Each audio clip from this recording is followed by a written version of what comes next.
The Big Mountain brings on a special guest to talk about NIL and the future of college football.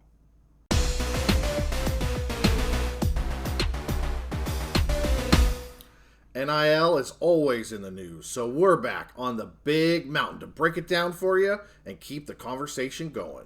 Hey, it's great to have you here on the Big Mountain. If you're new to our channel, I am JY, and this is my good friend Steve. We do all things Big Ten and Mountain West, but we also like to have discussions on NIL and all things college football, especially here in the off season. And we have a very special episode here today. It's going to be a little bit long, but we want to get into some deep dive details regarding NIL, what it is, where we've come from, and maybe, Steve, where we're going.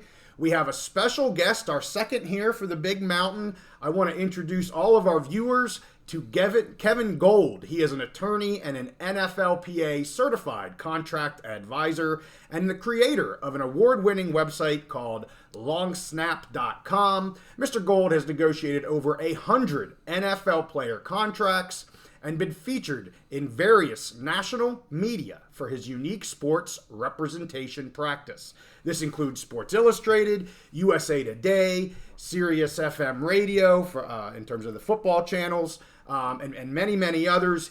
He's also one of the founders of the Patrick Mainley Award, given annually to Most Outstanding College Long Snapper at the FBS level. He is also an adjunct professor of sports and entertainment law with Widener Commonwealth University in Harrisburg, Pennsylvania, fairly close to where we are taping our podcast from. So I want to bring Kevin on here. We welcome you, Kevin, to the Big Mountain. Thank you very much for taking some time to talk college football, to talk NIL with us here. We've been planning this episode for a little while now. Really glad we could make it happen. Got our schedules to work out. So let's just start off with having you give our viewers just an understanding of your background, and then we'll dive into the details. Sure. Thanks for having me. I'm glad we could get it scheduled. And we should make a note that whatever we're talking about today could very well be different in 24 hours or a week from now. But yeah. So my background is I am an attorney. I went to law school in Harrisburg, Pennsylvania in the early 90s. And after getting out of law school, I kind of always wanted to be involved with the sports industry and wasn't going to play anything professionally. So I decided to use my law degree to try and help represent players. So I've been representing NFL players as what they call a certified contract advisor since the late 90s. So involved representing NFL players. So I've been doing that since the late 90s. Represented about 30 different players. Just did my 116th, I believe, NFL contract. Wow. So that was my background with the NFL. And then, as we'll talk about 3-4 years ago, I started helping the Wild Wild West, which is the ability of college athletes who historically could not get anything of value for their athletic talent, all of a sudden had the ability to market and commercialize their name, image, and likeness. So starting, about 3-4 years ago, I started helping college athletes negotiate NIL contracts or contracts so they could benefit off the marketing of their name, image, and likeness. All right, thanks, Kevin, for that background. Clearly, you've been involved with NIL from the very beginning here. Before we talk about where we are today in today's landscape, and then we'll get to the future here as well, let's take a step back in time. Can you provide us just a brief history on how this all began and the difference really between amateurism and what we've known for 100+ years of student athletes not being paid, and now that they are being able to be paid for their name, image, and likeness, how all that plays out here? Yeah, sure. So the traditional notion of the NCAA has always been around student athletes, right? They were students first, athletes second. The whole notion of amateurism is that these players would essentially play, but they would also be students, and they weren't allowed to commercialize their athletic ability, their athletic talents. So, essentially for virtually probably 100 years, you had the NCAA and you had these student athletes who would participate in college sports. And the only kind of quote unquote compensation they would really get for their services would be the scholarship. So they would get tuition money and they would get, money for books and room and board, those type of things. So that was the traditional notion of amateurism, that in exchange for you providing football services, basketball services, water polo services, tennis services to your school, in exchange you would get generally a scholarship and tuition and books and room and board. And any other attempt to commercialize on your athletic ability or your name or your image or likeness would be a violation of amateurism rules. What happened was about 3-4 years ago, maybe a little bit before that, is there was a tremendous effort to get athletes to be able to commercialize and make money off their name, image, and likeness, even when they were in college. So even when they're an amateur athlete. And there were some lawsuits that were filed over using athletes' images in video games. And then state legislatures started saying, hey, we need to pass laws to allow the athletes in our state to be able to commercialize their name, image, and likeness, because historically the NCAA either refused or moved too slow to get it done. So states started to take over, California being one, Florida another. They started to pass their own state laws basically saying, hey, if you're an athlete in our state, we're going to allow you, notwithstanding whatever the NCAA says, we're going to allow you to commercialize your name, image, and likeness. And so you had states starting to pass these laws that said, hey, around 2021, 2022, 2023, we're going to make it legal. And then you had this other thing going on, which is a United States Supreme Court decision involving Alston, which talked about educational benefits for athletes. And what the Supreme Court said, and by the way, the Supreme Court rarely decides kind of sports cases. Right. But what they basically said is that the NCAA system is basically illegal. It's basically a violation of athletes' rights. So you have these state laws, you have this Alston decision, and what happened is July 1st of 2021, the floodgates opened. The NCAA basically said, hey, states, you can do what you want. Athletes, if you're in a state that allows NIL, you can do it. And they kind of got caught flat-footed a little bit, even though they shouldn't have. Mm-hmm. And so in July of 2021, basically the wild, wild west started, where athletes were allowed to commercialize and get paid for selling their name, image, and likeness in exchange for compensation, which again is kind of the antithesis, the opposite of what we always thought about amateur athletics, about student athletes. Now they're essentially are allowed to make money, to earn compensation for their name, image, and likeness. Yeah, I mean, given the long history here of amateurism, it's pretty crazy how quickly, we've kind of got to where we are today over just a few years here, Steve. Yeah. So, Kevin, tell us about amateurism. What is it? Is this something the NCAA made up? Were other people involved? Is this a real thing? Can you just tell us a little bit about amateurism? I think it was really the NCAA, their way to make it clear, number one, that they are amateurs. Number two, that they're not employees. They're essentially student athletes, and they always wanted to focus on the student to almost make it seem like the athletic part was secondary. So it's really this NCAA concept. And again, it's picked up by all the colleges and even down to the high school level, which again, in almost half the states, maybe a little bit more now, high school athletes who again have traditionally been prohibited from doing these type of things are now able to do it as well. So the traditional notion of what an amateur student athlete is really, it's almost completely gone. There's still some things that live on a little bit, but the cat's out of the bag, and it's pretty much almost a free market economy for high school and college athletes. Yeah, that's really interesting. And you kind of mentioned, the push to get us to where we are at this point. Kevin, would you say that was really a push from the student athletes, or were there other people involved? Were university is involved, or was this really a push from our student athletes? Yeah, I think it really was the movement of student athletes because, as money started pouring more and more to college sports and jerseys were being sold in bookstores, the only person not getting, I always use the Penn State example. You have 100,000 people. The stadium workers are getting paid. Everybody's getting paid except for the players at that time. So I think it was a push by players who for example, Ed O'Bannon, this famous former basketball player, who challenged the use of college basketball players' images being used in video games. They were using them without any compensation. So I think in an effort to kind of change the balance of power, it was student athletes kind of rising up, saying, hey, this system, which is built on our talent and our ability, we're the only ones not making money in this system. And yeah, they started to push, their state legislatures, and states started to say, hey, if we're California, we can get a real advantage. We can get athletes to come to California because if our state law allows name, image, and likeness, and everyone's going to want to come to UCLA and Stanford and USC, and it's going to help us, and then Florida, and then all the other states then joined in, recognizing that. Again, the NCAA had always said, oh, we'll look into this and we'll think about developing policy and guidance, but they never did. And I think that it was students kind of, and there's this other movement of students to also be deemed employees, right? They're traditionally seen as student athletes, and they're not employees of their university. But now we have there's a case in California with USC, and there's cases involving the Dartmouth basketball team where these student athletes are now saying, hey, wait a second, we're really employees. You're telling us what we do every single day of our lives, from 5:30 practices to you're dictating everything that we do, and you're providing us compensation in the form of scholarships or merchandise.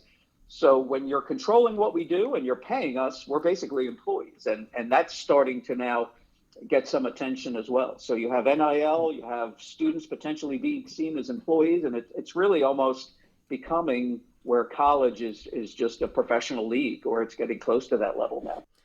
Yeah, we really appreciate you bringing up the Dartmouth and the USC cases. I mean, we've done a couple episodes on that.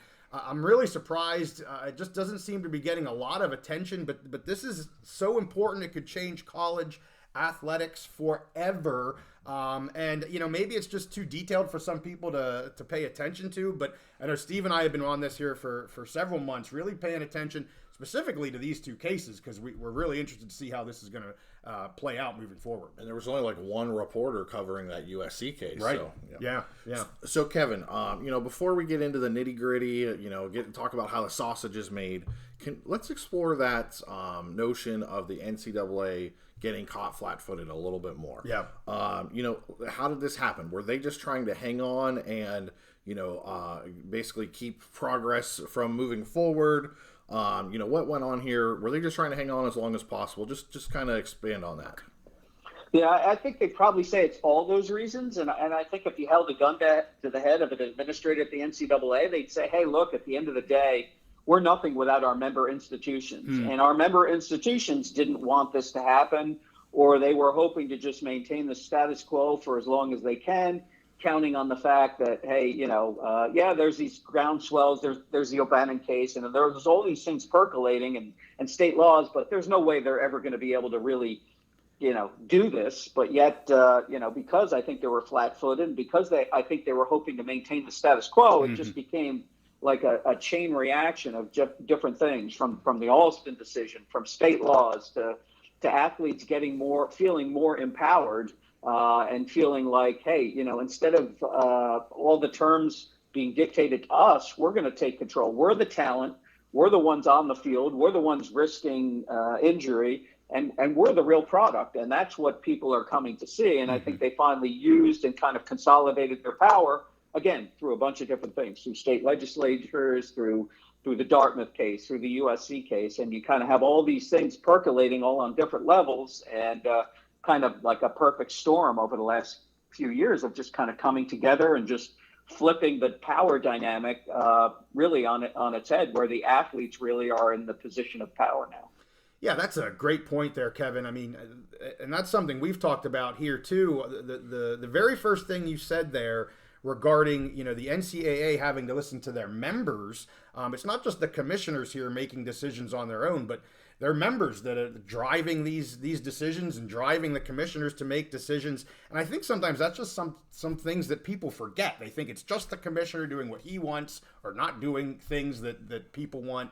But the members are driving a lot of this. Yeah, great point, JY and Kevin. Here on our show, we've been really critical of the last couple of PAC commissioners. Yeah. We let them have it. We talked about the public outrage over them. But in reality, the commissioners, they work for the presidents.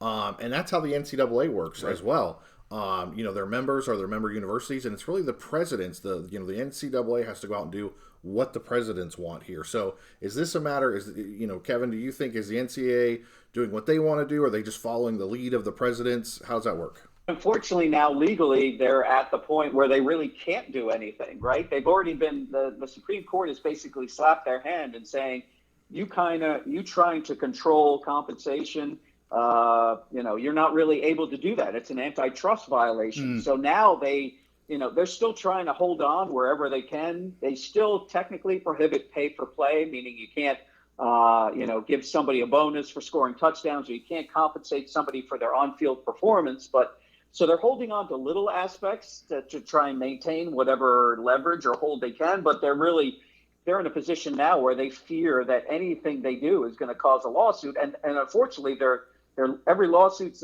that's getting filed by either states or collectives or these different NIL entities, unfortunately, the NCAA is losing left and right in court. And so they probably feel like, hey, we're taking hits everywhere.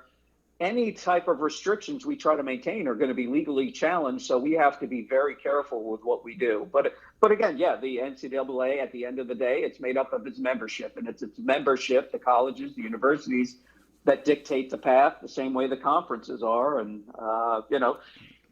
so they're serving, their master is the schools and the universities. Yeah, well, I think we've laid the groundwork at this point. Let's get into some of the details here and what the future might hold. Kevin, I mean, can you help us understand the current landscape of NIL? How do student athletes get connected with these boosters or these collectives? I mean, how do agents get involved? What's going on here? Yeah, and I would say additionally, there's some confusion on the difference between just boosters and collectives.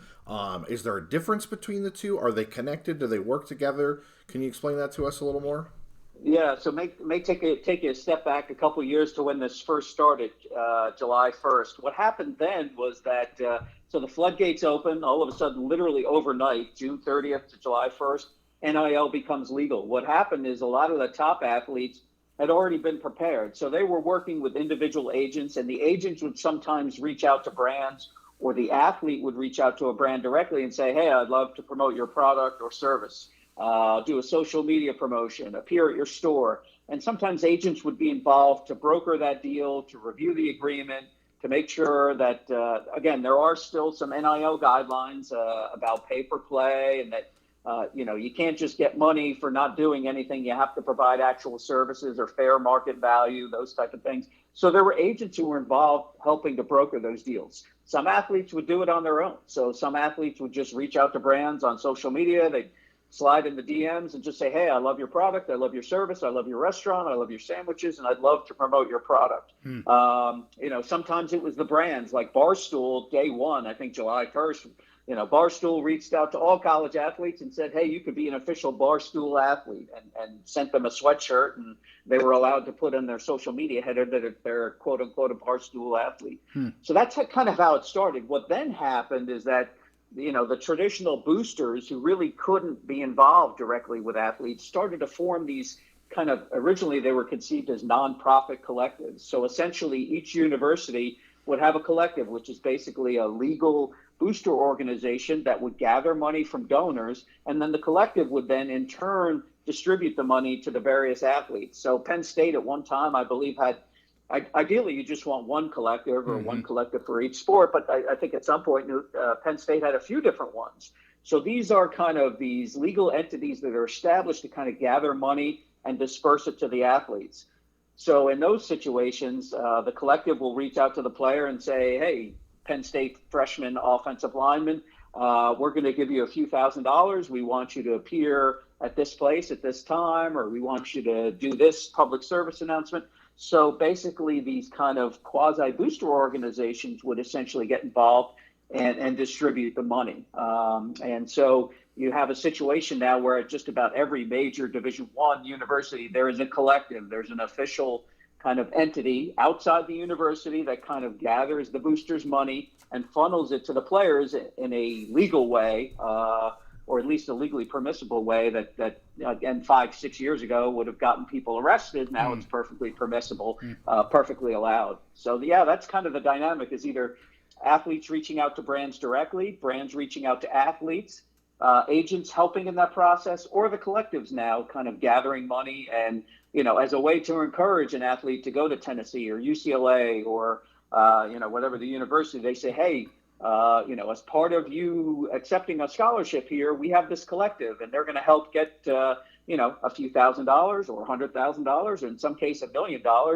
If you're Marvin Harrison at Ohio State, or if Right. you're Williams at USC, who allegedly made $10 to $12 million last year just on NIL, it really changes the dynamic of both professional sports and college sports, because these athletes now, their first payday doesn't come when they get drafted. Their first payday is coming when they're in college. Yeah, we've seen some of that reporting on Harrison and Williams and some of the money that they had been making. Steve, I know you've been following some of that. Is there anything else you want to add? Well, we've talked about this in the past. You had some examples. I think Texas A&M was one school we talked about where they promised, certain figures, and maybe they didn't end up getting that amount of money. And then we saw with this last recruiting cycle here where there were players that refused to sign their letter of intent to go to that school until they had their NIL contract signed.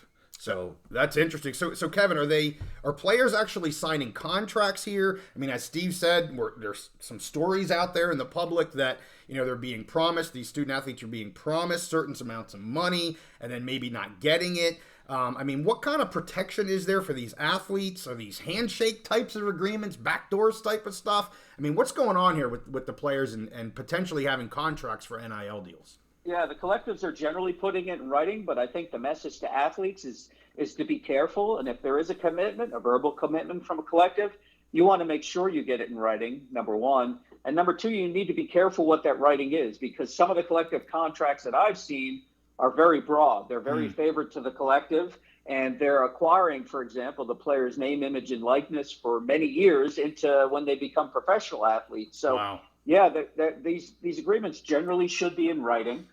There is no standard agreement, although the NCAA is kind of pushing for a standard NIL agreement. To me, it's going to be hard to do that because the type of deals vary so much. But right. Yeah, there should be agreements in writing, both between the collective and the athlete.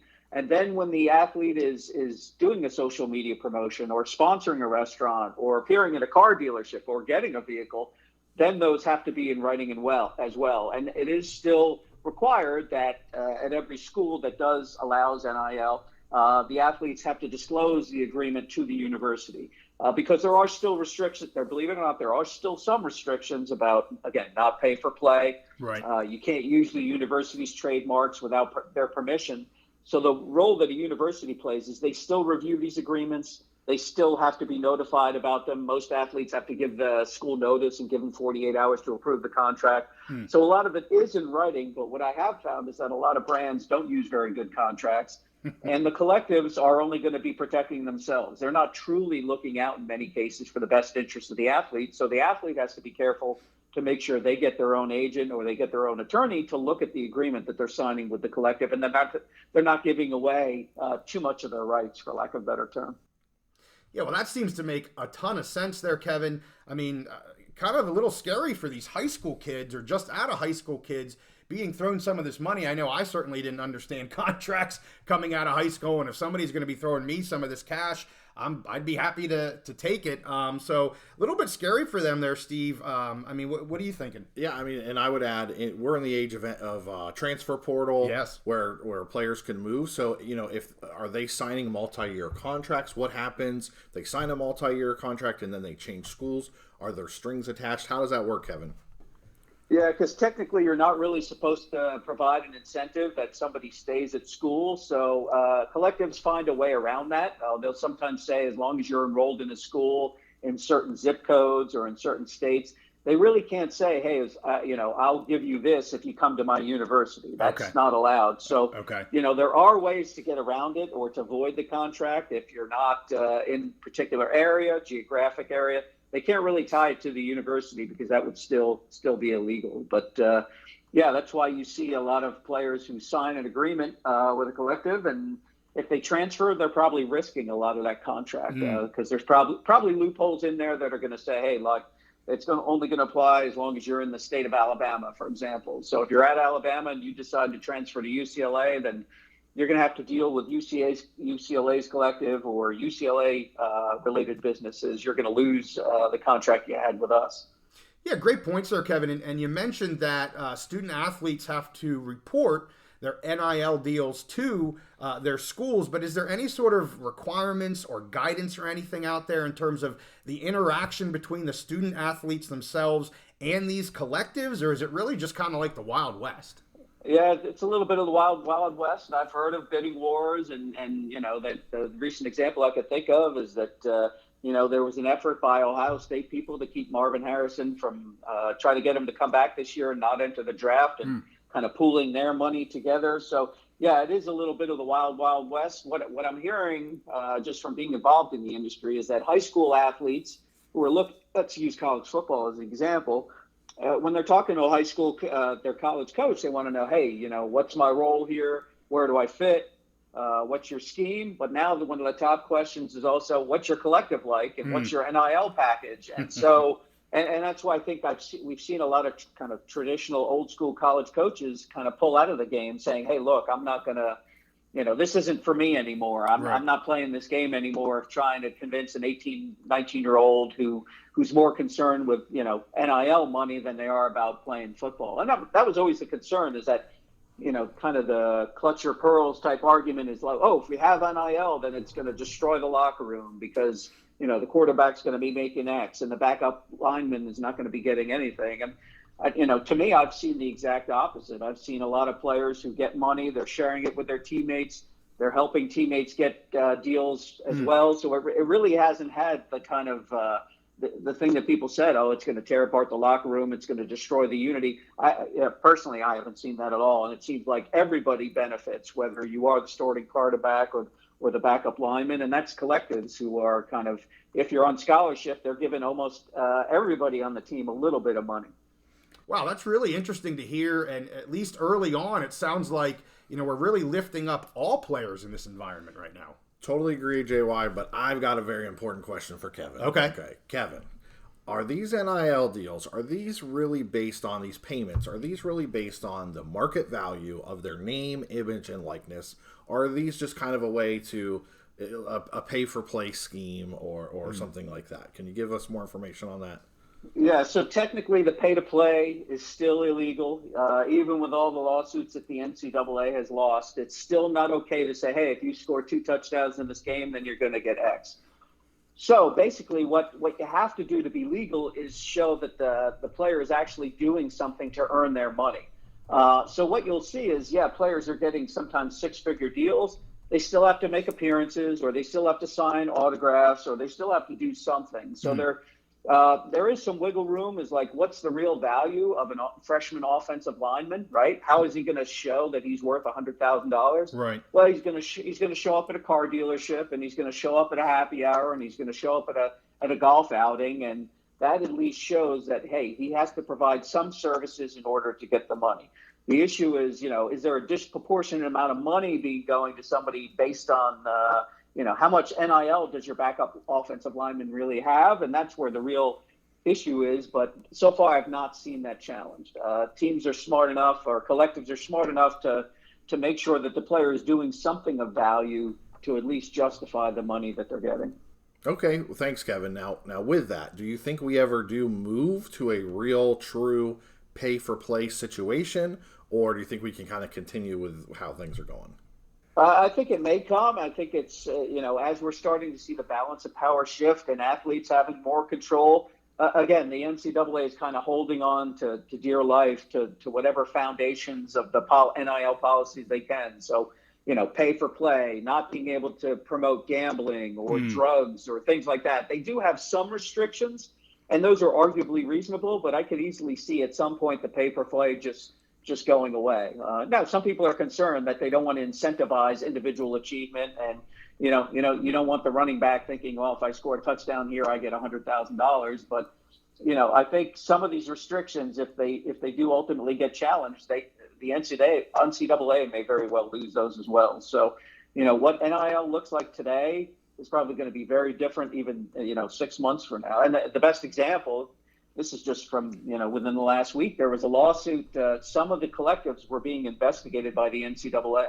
Magically, they all happened to be in Florida. So Florida State was getting investigated. And then Florida and Miami was also sanctioned. They were one of the only schools that have really been punished for an NIL violation. So what happened is they sued. They said, hey, look, you can't be challenging the collectives. And sure enough, the collectives just got a court victory about a week ago. And now the NCAA basically has said, hey, we're going to cease all investigations of the collective. So it's almost like it's a wild, wild west within the wild, wild west. Yeah. So, where NIL is going to be, anybody's, where it's going to be 2 weeks from now, let alone 2 months or 2 years, it's almost anybody's guess. But where I see it going is, especially with the Dartmouth case that we alluded to and the USC case, I'm almost certain that in the USC case, they're going to find that those athletes are employees of the university. They get scholarships, they get paid. The school dictates everything that happens during the day, when you go to practice, when you get to eat. They punish you if you don't show up. It's almost like truly an employer-employee relationship. So I see this movement where college athletes are going to become employees, for better or worse, and NIL is really going to become standardized, where just everybody is getting paid at some level, and the rich are going to get richer, and you're going to schools are going to have to compete in recruiting, and they're also going to have to compete to make sure their collective has enough money to keep them competitive. Yeah, and if we can look maybe a little bit closer at that Dartmouth case, I mean, with federal laws, state laws, public schools, private schools, do you have any opinions on unionization moving forward? And do you think that's going to be the trend for a lot of these athletes? Yeah, I think it's the NLRB is the National Labor Relations Board, and they regulate private employers. So that's why the Dartmouth case involves the NLRB. I think we're going to see, I think in the Dartmouth, and I believe they voted today on whether they want a union. Dartmouth has appealed. They're still saying, hey, you guys are student athletes, you're not employees. USC is saying the same thing. It's like, oh, you're not employees. I think ultimately at the end of the day, just about everywhere where athletes are going to challenge this, any court or any labor board is going to find that they're really employees. And so, again, that means for better or for worse. That means if you're an employee, that means you have to be paid the minimum wage. It means you have to be paid time and a half if you work more than 40 hours. So I think that this employee issue is really going to come to a head as a result of these cases. And because I think it started back in Northwestern, tried to do this about 10, 15 years ago. Right. And so now we're seeing the trend pick up again. So I think people are watching what's happening at Dartmouth. They're watching what's happening at USC, and athletes are going to say, hey, you know what? We want to have a union. We want to have somebody collectively bargain this for us so that, we'll bargain over what we get to eat in the cafeteria. We'll bargain over what time practice is. We'll bargain over how much we earn, almost like a teachers union or a nurses union, or just like a traditional union. So I think that's really where it's going, to more of this employer-employee model. With unions, and that's why I say it's almost going to become, I don't even know if you want to call them a minor leagues, but basically essentially pro leagues, pro basketball leagues, pro football leagues, pro hockey leagues at the college level. All these sports are going to become essentially, they're essentially going to become professional athletes, which is the exact opposite of where we started 100 years ago, where they were just amateur athletes. Now it's the reverse. Right. Well, I guess that gets us to the future then.